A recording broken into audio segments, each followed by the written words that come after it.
కూటమి ప్రభుత్వం నిర్వహించిన మెగా డిఎస్సీలో అవకతవకలు జరిగాయని ఆరోపిస్తూ పల్నాడు జిల్లా వైఎస్ఆర్ కాంగ్రెస్ పార్టీ నేతలు సిబిఐ దర్యాప్తు కోరారు. నర్సారావుపేటలో నిర్వహించిన కార్యక్రమంలో పల్నాడు జిల్లా YSR Congress party working president doctor Gopireddy Srinivasa Reddy మాట్లాడుతూ నారా లోకేష్ విద్యాశాఖ మంత్రి కాదు, సకల శాఖ మంత్రి అంటూ విమర్శించారు. పేపర్ లీకేజ్, మెరిట్ లిస్టు విడుదల చేయకపోవడం, స్పోర్ట్స్ కోటా నియామకాలలో అక్రమాలు జరిగాయని ఆరోపించిన నేతలు విద్యార్థుల భవిష్యత్తులో ప్రభుత్వం ఆటలాడుతోందన్నారు. కార్యక్రమంలో పలువురు వైఎస్ఆర్ కాంగ్రెస్ పార్టీ నాయకులు, విద్యార్థి విభాగం ప్రతినిధులు పాల్గొన్నారు. విద్యాశాఖ మంత్రి కాదు, సకల శాఖ మంత్రి. అన్ని శాఖలు కావాలి కానీ విద్యాశాఖ అవసరం లేదు ఆయనకి. ముఖ్యంగా ఏదైతే ఈ కూటమి ప్రభుత్వం నిర్వహించిన డిఎస్సి ఈరోజు ఎన్నో అవినీతిమయం అవకతవకలతో జరిగిందనేది వాస్తవం. దీన్ని ఈరోజు పల్నాడు జిల్లా విద్యార్థి విభాగం ఆధ్వర్యంలో ప్రజల దృష్టికి తీసుకురావడం జరిగింది. నేను ఒకటే లోకేష్ గారికి సూటిగా 5 ప్రశ్నలు అడుగుతా ఉన్నాను. మొట్టమొదటిది, మీ కంప్యూటర్ ల్యాబ్లో అవుట్సోర్సింగ్ ఉద్యోగస్తుడికి కృష్ణా జిల్లాలో ఫస్ట్ ర్యాంక్ డిఎస్సిలో ఎలా వచ్చింది? పేపర్ లీక్ అవ్వలేదా? లోకేష్ గారు తెలిసినా ఎందుకు మౌనంగా ఉన్నారు? దాని మీద ఎందుకు చర్యలు తీసుకోలేదు? మొట్టమొదటి ప్రశ్న. రెండో ప్రశ్న, అసలు మెరిట్ లిస్ట్ ఎందుకు రిలీజ్ చేయలేదు? మీరు మెరిట్ లిస్ట్ రిలీజ్ చేయకుండా ఎవరికైతే ఉద్యోగాలు వస్తాయో వాళ్ళకి ఎస్ఎంఎస్లు పంపించి వాళ్ళకి కాల్ లెటర్లు, జాయినింగ్ లెటర్లు ఇచ్చేశారు. ఇదే జగన్మోహన్ రెడ్డి గారు ప్రభుత్వ హాస్పిటల్లో క్లాస్ 4 ఎంప్లాయీస్కి కూడా మెరిట్ లిస్ట్ రిలీజ్ చేశాం. వైఎస్ఆర్ కాంగ్రెస్ పార్టీ టైంలో అవుట్ సోర్సింగ్ ప్రతి డిపార్ట్మెంట్లో మెరిట్ లిస్ట్ ఇచ్చి ఉద్యోగాలు ఇచ్చాం. కానీ మీరు మెరిట్ లిస్ట్ ఎక్కడా కూడా రిలీజ్ చేయకుండానే ఈరోజు జాయినింగ్ లెటర్లు ఇచ్చేశారు. మూడో ప్రశ్న, స్పోర్ట్స్ కోటాలో సుమారు 400 ఉద్యోగాలు, ఒక్కోటి 15 లక్షల రూపాయల చొప్పున మీరు అమ్ముకున్నది వాస్తవం కాదా? ఏ విధమైన ఆటలు ఆడని వాళ్ళని స్పోర్ట్స్ సర్టిఫికెట్లు ఇప్పించి మీ ఆధ్వర్యంలో ఈ యొక్క స్పోర్ట్స్ కోటాలో ఉన్న 450 పోస్టులు మీరు అమ్ముకున్నది వాస్తవం కాదా?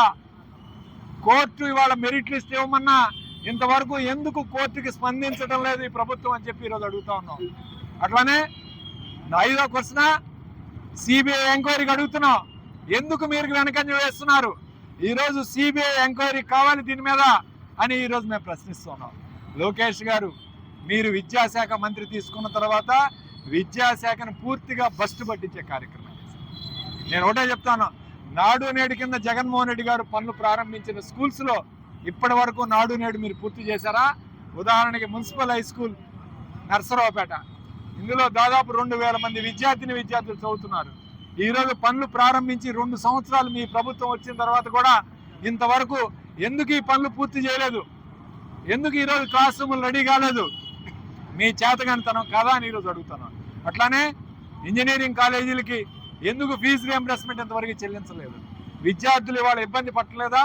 విద్యార్థులు ఇవాళ ఫీజులు కట్టలేక కాలేజీ వాళ్ళు ఇబ్బంది పెడుతూ ఉంటే హాల్ టికెట్స్ తీసుకోలేక వాళ్ళకి ఎగ్జామ్స్ రాయక ఇబ్బంది పడుతూ ఉన్నారు. ఇవాళ మీరు ఇస్తానన్న, మొన్న అసెంబ్లీ సమావేశాల్లో మీరు ఇస్తానన్న 1600 కోట్లు కూడా ఇంతవరకు ఎందుకు చెల్లించలేదు? ఇవాళ లోకేష్, ఆయనకు అన్ని శాఖలు కావాలి, అన్ని మంత్రులు కావాలి, ఏ శాఖలో డబ్బులు వస్తున్నాయో అవన్నీ కావాలి తప్ప ఆయన శాఖలో మాత్రం ఎటువంటి అభివృద్ధి శూన్యం. ఒకటే ఈ రాష్ట్ర ప్రజలకందరికీ చెప్తున్నాం, విద్యా వ్యవస్థను బాగు చేసింది జగన్మోహన్ రెడ్డి గారు.